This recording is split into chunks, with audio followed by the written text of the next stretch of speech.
Champions trophy নিয়ে অচল অবস্থা যেন কাটছেই না। ভারত পাকিস্তানের বিপরীতমুখী অবস্থানের কারণে আসছে না চূড়ান্ত সিদ্ধান্ত।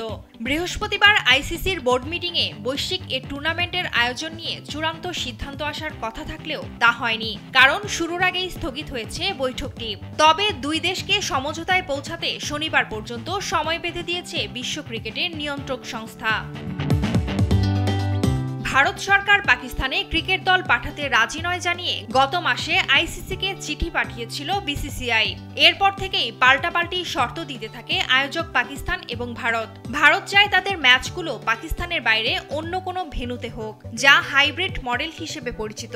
অন্যদিকে শুরুতে এ হাইব্রিড মডেল মানতে রাজি না হলেও পরে তা মেনে নেয় পাকিস্তান। তবে এক্ষেত্রে বেশ কিছু শর্ত বেঁধে দেয় তারা। পাকিস্তান শর্ত হিসেবে লভ্যাংশ বৃদ্ধি এবং ক্ষতিপূরণের পাশাপাশি ভারতের সঙ্গে পার্টনারশিপ ফর্মুলার প্রস্তাব দিয়েছে, যে ফর্মুলা অনুযায়ী পাকিস্তানও ভবিষ্যতে ভারতের মাটিতে কোনো ম্যাচ খেলতে যাবে না। তবে পাক ক্রিকেট বোর্ডের এই শর্ত মানতে রাজি নয় ভারত, আর এ কারণেই বৃহস্পতিবারের বোর্ড মিটিং স্থগিত হয়েছে বলে জানা গেছে। 1 ডিসেম্বর আইসিসির চেয়ারম্যান হিসেবে দায়িত্ব নিয়েছেন জয় শাহ। তবে বৃহস্পতিবারই তিনি প্রথমবারের মতো দুবাইয়ে আইসিসির কার্যালয়ে গিয়েছিলেন। সেখানে তিনি আইসিসি বোর্ড পরিচালক এবং স্টাফদের সঙ্গে দেখা করেন। তবে চলমান এই অচলাবস্থার মধ্যে জয় শাহ পাকিস্তানের অবস্থানের বিরোধিতা করতে অন্য ক্রিকেট বোর্ডগুলোকে চাপ দিচ্ছেন বলে গুঞ্জন উঠেছে।